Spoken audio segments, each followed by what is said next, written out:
मान लेते हैं आपके पास है जीडीपी एट एमपी, यानी gross domestic product at market price. मैं चाहता हूं कि मैं ग्रॉस को नेट में कन्वर्ट कर दूं। तो देखो, ग्रॉस को नेट में कन्वर्ट करने के लिए डेप्रिसिएशन लेस करना है, तो ग्रॉस में से डेप्रिसिएशन को लेस कर देता हूं। तो डेप्रिसिएशन को जैसे मैंने लेस किया, मैंने इस वाले फॉर्मूले का यूज किया, तो ग्रॉस का बन जाएगा नेट। तो net domestic product at market price. सही है। अब मैं ये चाहता हूं कि जो ये ग्रॉस को तो नेट में मैंने कर दिया, अब मैं डोमेस्टिक को नेशनल में कन्वर्ट करना चाहता हूं। और हम जानते हैं डोमेस्टिक को नेशनल में कन्वर्ट करने के लिए एनएफआईए ऐड करना पड़ता है, लिखा है यहाँ। तो मैं अब इसमें एनएफआईए ऐड कर देता हूं। तो ये नेट तो था ही, जो डोमेस्टिक है वो एनएफआईए ऐड करने पर क्या बन जाता है, नेशनल। तो ये हो गया national product at market price. तो ये बन गया net national product at market price. सही है। ये बन गया net national product at market price. तो लिखने में चाहे आप शॉर्ट नेम यूज कर लें, लेकिन बोलने में पूरे ही रखें। अब मैं चाहता हूं कि ये जो मार्केट प्राइस है इसको मैं फैक्टर कॉस्ट में कन्वर्ट कर लूं। ये देखो, ये अपन ने यहाँ लिखा फॉर्मूला, मार्केट प्राइस में से यदि मैं एनआईटी को, नेट इनडायरेक्ट टैक्सेस को लेस कर दूं तो फैक्टर कॉस्ट होता है। तो मार्केट प्राइस है, इसमें से मैं नेट इनडायरेक्ट टैक्सेस लेस कर देता हूं। सही है। तो नेट तो नेट है, नेशनल है, प्रोडक्ट है, मार्केट प्राइस में से एनआईटी लेस हो गया तो क्या बचा, फैक्टर कॉस्ट। ये बन गया net national product at factor cost. इसी को आप नेशनल इनकम कहते हैं। इसी को आप क्या कहते हैं, इसको आप नेशनल इनकम कहते हैं। सही है। ये एनएनपी/एफसी है। और इसी से अब हम आगे भी बढ़ सकते हैं क्या सर, अब इसी को अपन थोड़ा सा और आगे बढ़ाएं। देखिए क्या, मैं चाहता हूं ये नेट ग्रॉस हो जाए, तो जो डेप्रिसिएशन मैंने लेस कर रखा था ना, उसको मैं वापस से ऐड कर देता हूं। अब अगर मैं डेप्रिसिएशन इसमें ऐड कर देता हूं तो ये नेट क्या बन जाएगा, gross. Gross national product at factor cost. सही है। ऐसे ही मैं चाहता हूं ये जो नेशनल है ना, ये फिर डोमेस्टिक बन जाए। तो मैंने डोमेस्टिक को नेशनल बनाने के लिए एनएफआईए ऐड किया था, तो अब मैं इसको क्या कर दूं, लेस कर दूं। तो मैं NFIA net factor income from abroad क्या कर रहा हूं, लेस कर रहा हूं। इससे क्या होगा, ग्रॉस नेशनल में एनएफआईए हटा दिया तो बन गया domestic product at factor cost. सही है। अब मैं ये चाहता हूं कि मैं फैक्टर कॉस्ट को मार्केट प्राइस में कन्वर्ट कर दूं। तो देखो, फैक्टर कॉस्ट को मार्केट प्राइस में कन्वर्ट करना तो ऐड करना पड़ता है एनआईटी। तो मैं एनआईटी यानी नेट इनडायरेक्ट टैक्सेस ऐड कर देता हूं। तो ये बन जाएगा ग्रॉस डोमेस्टिक प्रोडक्ट, और ये एफसी जो ये बन जाएगा मार्केट प्राइस। तो जीडीपी एट एमपी। तो इस तरीके से आप कोई भी चैनल यहां लगाकर किसी भी ऑर्डर में करके इन तीन एग्रीगेट्स का यूज करना सीख जाए ना, तो उसके बाद आपको फर्स्ट पेज के किसी भी फॉर्मूले में आपको दिक्कत जो है वो नहीं आएगी। GDP gross domestic product at market price कैसे निकलता है, net domestic product at market price क्या होता है, जीएनपी एट एमपी कैसे निकलता है, एनएनपी, सारे फॉर्मूले इन्हीं से बने हुए हैं। इसमें नया कुछ भी नहीं आएगा। सही है। देन इनके डिफरेंस टेबल आ जाएगी नेक्स्ट पेज पे, क्या कि डोमेस्टिक इनकम यानी एनडीपी एट एफसी और नेशनल इनकम यानी एनएनपी एट एफसी में क्या फर्क है। तो सबसे बड़ा डिफरेंस तो इनके अंदर ये है कि इसमें एनएफआई इंक्लूड नहीं होता, इसमें एनएफआई इंक्लूड होता है। सही है। It consider all the producer within the domestic territory. It consider the producer who are normal resident, यानी जो अपने कमाने के लिए यहाँ आए हुए हैं उनको भी लेना है, और यहाँ केवल डोमेस्टिक टेरिटरी के लोगों को लेना है। और देन ये इसका मीनिंग है, ये टेरिटोरियल कॉन्सेप्ट है, ये नेशनल कॉन्सेप्ट है, ये अपन देख सकते हैं। देन आता है जीडीपी और मार्केट प्राइस और नेशनल इनकम, इसमें क्या फर्क है। तो सबसे बड़ा डिफरेंस तो ये है कि it is inclusive of depreciation, क्योंकि ग्रॉस है और ये नेट है, तो फिर ये आपका नेट होने के कारण इसमें डेप्रिसिएशन इंक्लूड नहीं होता है। ये आपका मार्केट प्राइस पर है तो इसमें एनआईटी शामिल है, नेट इनडायरेक्ट टैक्स, इसमें एनआईटी जो है शामिल नहीं है। ये कॉन्सेप्ट जो है डोमेस्टिक टेरिटरी पर है, जबकि इसमें नॉर्मल रेजिडेंट जो हैं उनको शामिल किया जाता है। तो इस तरीके से जो है काफी वाइड कॉन्सेप्ट है जो कि आपको याद करना है। तो डोमेस्टिक इनकम का क्या कैटेगराइजेशन है, नेक्स्ट पॉइंट जो है वो अपना ये डिस्कस होने वाला है, देखते हैं। तो इसमें ये बताया गया था domestic income of a country is earn by both private sector and public sector, कि दोनों ही सेक्टर जो है वो अर्न करते हैं, प्राइवेट सेक्टर भी और पब्लिक सेक्टर भी। इसका एक जो चार्ट है वो भी हमने पेज नंबर 19 पे जो है बनाया हुआ है। डोमेस्टिक इनकम, उसमें एक तो income from domestic product according to private sector भी है और income from domestic product according to public sector भी, यानी प्राइवेट सेक्टर भी आ गया और पब्लिक सेक्टर भी आ गया। पब्लिक सेक्टर को फिर दो पार्ट्स में बांटा गया, एक तो प्राइवेट वाले इनकम कमा रहे और एक पब्लिक। पब्लिक यानी गवर्नमेंट से। गवर्नमेंट एक तो कमा रही है अपनी प्रॉपर्टी से इनकम, या गवर्नमेंट एडमिनिस्ट्रेटिव जो डिपार्टमेंट है जैसे आपका रेलवे डिपार्टमेंट है वो भी तो इनकम कमा रहा है, पोस्ट एंड टेलीग्राफ है ये भी इनकम कमा रहा है। और saving of non department enterprises जैसे कि एयर इंडिया है, ठीक है, ये इसका नॉन डिपार्टमेंट है, इसका कोई डिपार्टमेंट तो है नहीं लेकिन इनकम तो ये भी कमा रहा है। ये दोनों इनकम गवर्नमेंट की हैं, प्राइवेट की इनकम हमारी है ही, दोनों को जोड़ दें तो आपकी क्या बन जाती है, डोमेस्टिक इनकम। इसी बात को जो है यहाँ डिस्क्रिप्टिव वाइज जो है समझाया गया है। आप ये देखिए गवर्नमेंट पब्लिक सेक्टर को दो पार्ट में बांटा गया है। एक जो है आपका गवर्नमेंट एडमिनिस्ट्रेटिव डिपार्टमेंट्स हैं जिसमें मैंने आपको बताया था railway and post and telegraph, सही है, और उसके अलावा रेंट एंड इंटरेस्ट की गवर्नमेंट जो इनकम कमा रही है। और नॉन डिपार्टमेंट एंटरप्राइजेस जैसे इंडियन एयरलाइंस, एमटीएनएल, एलआईसी, ये सब जो हैं गवर्नमेंट के नॉन डिपार्टमेंट एंटरप्राइजेस है और ये भी इनकम कमाते हैं। उसके बाद जो हम टॉपिक देखेंगे वो देखेंगे प्राइवेट इनकम क्या है, नेशनल इनकम से प्राइवेट इनकम पे आप कैसे पहुंचेंगे। देन इसमें एक बहुत इंपॉर्टेंट कॉन्सेप्ट आएगा ट्रांसफर इनकम।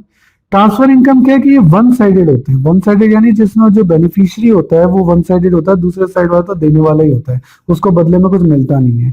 जैसे इंटरेस्ट ऑन नेशनल डेब्ट, कभी कभी क्या होता है गवर्नमेंट बोरो करती है फंड्स पब्लिक से, क्यों, क्योंकि गवर्नमेंट के एक्सपेंडिचर काफी ज्यादा है और गवर्नमेंट के पास पैसे की कमी है तो गवर्नमेंट पब्लिक से लोन ले लेती है, सही है। अब ये जो डेप्ट है उसने किसके लिए लिए, कंजम्पशन पर्पस के लिए, यानी प्रोडक्शन पर्पस के लिए नहीं है। दैट्स व्हाई इसको नेशनल इनकम में शामिल नहीं किया सकता, इसको ट्रांसफर इनकम जो है प्राइवेट एंटरप्राइज की माना जाएगा, क्योंकि उस पब्लिक को बदले में गवर्नमेंट क्या देगी, इंटरेस्ट देगी, पर उसका इससे कोई प्रोडक्शन तो हुआ नहीं ना, इसलिए इसको क्या मान लिया जाता है, ट्रांसफर इनकम मान लिया जाता है। जैसे current transfer from government, government ने कुछ ट्रांसफर किए, गवर्नमेंट ने कैसे ट्रांसफर किए, गवर्नमेंट ने पब्लिक को स्कॉलरशिप दी, अनएम्प्लॉयमेंट के लिए अलाउंसेस दे दिया, कोई सब्सिडीज दे दी, पर गवर्नमेंट को बदले में क्या मिला। इसलिए such transfer are always positive and they are one sided, ये वन साइडेड है, इससे पब्लिक को तो फायदा हुआ लेकिन कोई प्रोडक्शन तो हुआ नहीं, तो इसीलिए जो है इसको भी नेशनल इनकम में शामिल नहीं किया था। There is current transfer from government. Then net current transfer from rest of the world, बाहर से भी तो आपके पास अमेरिका से गिफ्ट वगैरह जो है, रेमिटेंस वगैरह जो है वो आपको मिली है, ये भी पॉजिटिव है क्योंकि ये भी आपको बस रिसीव ही हुई है, बदले में तो कुछ देना नहीं है। However a transfer paid to abroad are more than transfer receive then it is negative. क्या कई बार ये होता है कि हमने अमेरिका से लिए भी और दिए भी तो वो कम ज्यादा का डिफरेंस आपको देखना पड़ता है, तो ये पॉजिटिव भी हो सकता है और ये नेगेटिव भी हो सकता है ज्यादा रिसीव हो गए तो पॉजिटिव है और गिफ्ट ज्यादा दे दिए तो नेगेटिव है, सही है। तो ये भी अपन देखेंगे आगे जाकर, अपन इसी चैप्टर में पर्सनल इनकम का चार्ट भी अलग से डिस्कस करेंगे। देन उनके डिफरेंस आ जाएंगे कि पर्सनल इनकम और नेशनल इनकम में क्या फर्क है, प्राइवेट इनकम और नेशनल इनकम में क्या फर्क है वो भी देखेंगे। देन पर्सनल डिस्पोजेबल इनकम का जो चार्ट है वो भी अपन अलग से डिस्कस करेंगे, सही है। तो ये सब चीजें जो अपन चार्ट में डिस्कस करेंगे तो उसका एक डमी मैंने यहाँ दे भी रखा है कि नेशनल इनकम से प्राइवेट इनकम तक पहुंचने के लिए आपको किन किन चीजों को एडजस्ट करना पड़ेगा, फिर प्राइवेट इनकम से पर्सनल इनकम पर क्या करना, लेस करना पड़ेगा, फिर पर्सनल इनकम से पर्सनल डिस्पोजेबल इनकम जिसको कि अपन शॉर्ट में पीडीआई कहते हैं, वहां तक कैसे पहुंचेंगे, तो यहाँ तक पहुंच गए। और फिर आप रिवर्स लेना चाहते हैं तो जो आइटम लेस कर रहे थे वही आइटम ऐड कर दो तो पर्सनल इनकम आ जाएगी। फिर प्राइवेट से पर्सनल में जो आइटम लेस किए थे उनको वापस से ऐड कर दो तो ये प्राइवेट इनकम निकल जाएगी। और जो आइटम यहाँ लेस और ऐड किए थे उनको यहाँ उल्टा जो ऐड है उनको लेस और जो लेस है उनको ऐड करके हम वापस से नेशनल इनकम में पहुंच सकते हैं। तो ये एक तरीके का सर्कुलर फ्लो है कि आप नेशनल इनकम से पीडीआई पे भी आ सकते हैं और आप पीडीआई से नेशनल इनकम पे भी जा सकते हैं, सही है।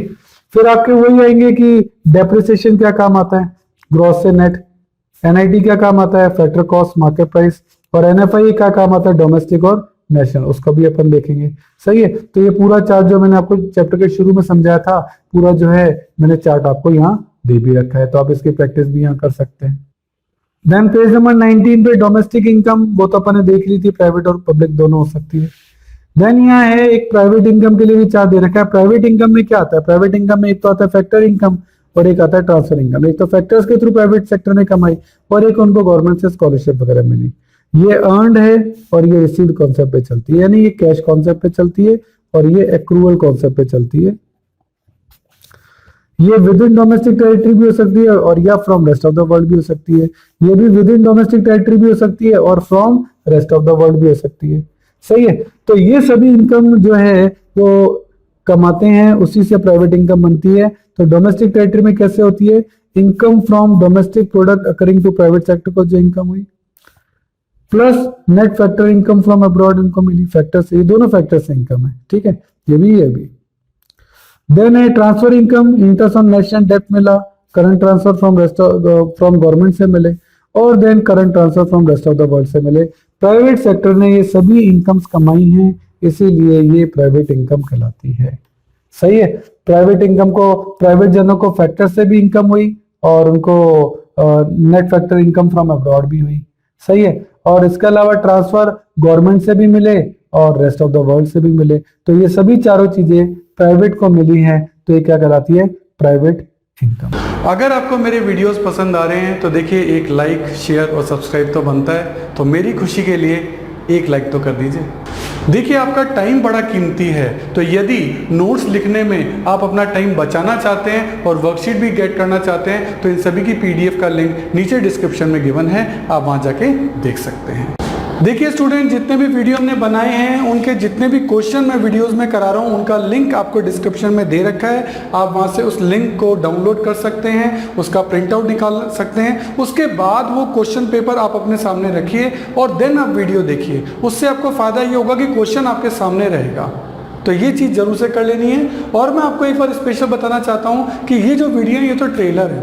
अगर आपको हमारे सारे वीडियो देखने हैं तो आपको हमारी मोबाइल ऐप सब्सक्राइब करना चाहिए, उसका नाम है अनुराग क्लासेस, और इसमें आपको हमारे सारे वीडियो देखने को मिलेंगे। क्यों, देखो यूट्यूब तो ट्रेलर है, यहाँ सारे वीडियो नहीं होते। अगर आपको सारे वीडियो देखने हैं तो आपको हमारी मोबाइल ऐप सब्सक्राइब करनी पड़ेगी, उसमें आपको सारे वीडियोज़ मिलेंगे, उसमें आपको नोट्स मिलेंगे, प्रिंटेड नोट्स भी होंगे, हैंड रिटन नोट्स भी होंगे, मतलब आप हर तरीके के नोट्स वहाँ ले सकते हो। उसमें भी उसकी जो मेंबरशिप है वो प्रीमियम भी है और स्टैंडर्ड भी है, जो भी आप लेना चाहें। और आपको वहाँ अदर बुक्स के इंपॉर्टेंट पिक्स, अच्छे डायग्राम, अच्छे क्वेश्चन, अच्छे पैराग्राफ, वो भी आपको जो है इस ऐप के अंदर मिलेंगे। और इसके अलावा बहुत ही important point, MCQ test. MCQ test का पैनल है जिसमें आप जितने भी टेस्ट वहाँ देंगे उसमें ऑप्शंस होंगे ABCD, उसमें ट्रू एंड फॉल्स के क्वेश्चन होंगे, उसमें फिल इन द ब्लैंक्स के क्वेश्चन होंगे। आपने 40 क्वेश्चन का टेस्ट दिया, जैसे ही सबमिट किया विद इन 5 सेकेंड्स आपका रिजल्ट आपके सामने है। तो ये मोबाइल ऐप मैं जरूर चाहूँगा आप जरूर से सब्सक्राइब करिए। मेरा नंबर है 9829224488। आप ऑफिस आवर्स में कभी भी मुझे कॉल कर सकते हैं। Thank you. देखिए स्टूडेंट, हमारे चैनल से जुड़ने का फायदा आपको नेक्स्ट 7 इयर्स तक मिलेगा, क्योंकि हमारी रेंज बहुत बड़ी है। नॉर्मली आप चैनल्स पे देखेंगे वो 1 या 2 या 3 सब्जेक्ट पढ़ा रहे हैं, लेकिन मैं आपको बहुत बड़ी रेंज दूंगा। यदि आपकी और मेरी ट्यूनिंग जमती है तो ये बहुत लॉन्ग लास्टिंग रहेगी और वो ट्यूनअप में आपको बार बार नई ट्यूनअप नहीं करनी पड़ेगी, क्योंकि आपकी ट्यून मुझसे जम चुकी है। क्यों? क्योंकि मैं आपको बता रहा हूँ कि मैं 11th में आपकी अकाउंट्स, स्टेट्स और माइक्रो इकोनॉमिक्स लूंगा। 12th में मैं आपकी अकाउंट्स, मैक्रो और इंडियन इको लूंगा। बीकॉम के अंदर मैं आपकी corporate accounting, advance accounting, costing, financial management, budgeting, income tax etcetera, जो भी आपके जिस भी नाम से ग्रेजुएशन के अंदर ये कोर्स होंगे, इन सब के वीडियो हमने ऑलरेडी बना रखे हैं। मोबाइल ऐप आपकी बना रखी है, तो आपको बहुत सारी फैसिलिटीज हम देने जा रहे हैं। इसके अलावा CA, CS और CMA के फाउंडेशन और इंटर कोर्सेज में जितने भी प्रैक्टिकल हैं या इकोनॉमिक्स से रिलेटेड टॉपिक हैं, उन सब के वीडियो आपके तैयार मिलेंगे। पूरा स्टडी मटेरियल, पूरा नोट, सब चीज़ A to Z आपको रेडी मिलेगी। और इसके अलावा मास्टर्स अगर आप कर रहे हैं उसमें भी QT है या मैनेजरियल इकोनॉमिक्स है, डायरेक्ट टैक्स है। QT का मतलब क्वांटिटेटिव टेक्निक्स, डायरेक्ट टैक्स है, इनडायरेक्ट टैक्स है, एडवांस टैक्स है, यानी पूरी कंप्लीट प्रैक्टिकल जितने भी न्यूमेरिकल सब्जेक्ट होते हैं सब आपको हमारे चैनल पे और हमारे मोबाइल ऐप पे मिलेंगे, जो कि आपको नॉर्मली बाकी चैनल्स पे नहीं मिलते हैं। हर साल आपको नए चैनल पे शिफ्ट होना पड़ता है और यहां आपको एक ही चैनल पे कंप्लीट सॉल्यूशन मिलेगा। और फिर चार्ट में अपन ये भी देखेंगे कि नेशनल डिस्पोजेबल इनकम जो है वो नेट और ग्रॉस कैसे होती है, वो भी अपन देखेंगे। तो ये जो सब चीजें मैंने छुड़वाई हैं, जैसे आपने देखा इस चार्ट में मैंने आपको बताया कि नेशनल इनकम से आप यहाँ प्राइवेट इनकम कैसे पहुंचते हैं, प्राइवेट से पर्सनल, पर्सनल से पीडीआई, ये सब चीजें जो है वो मैं आपको एक बहुत ही इंटरेस्टिंग चार्ट है उसके थ्रू जो है वो समझाऊंगा। बाकी थ्योरेटिकल कॉन्सेप्ट मैंने टॉपिक का समझा दिया, अब आगे अपन इसको एक चार्ट की हेल्प से समझते हैं और चार्ट में डिफरेंट वेरिएशन कैसे आ सकते हैं वो सब चीजें मैं बताऊंगा बहुत ही इंटरेस्टिंग तरीके से। तो आगे का काम जो है वो अपन अब चार्ट में देखेंगे।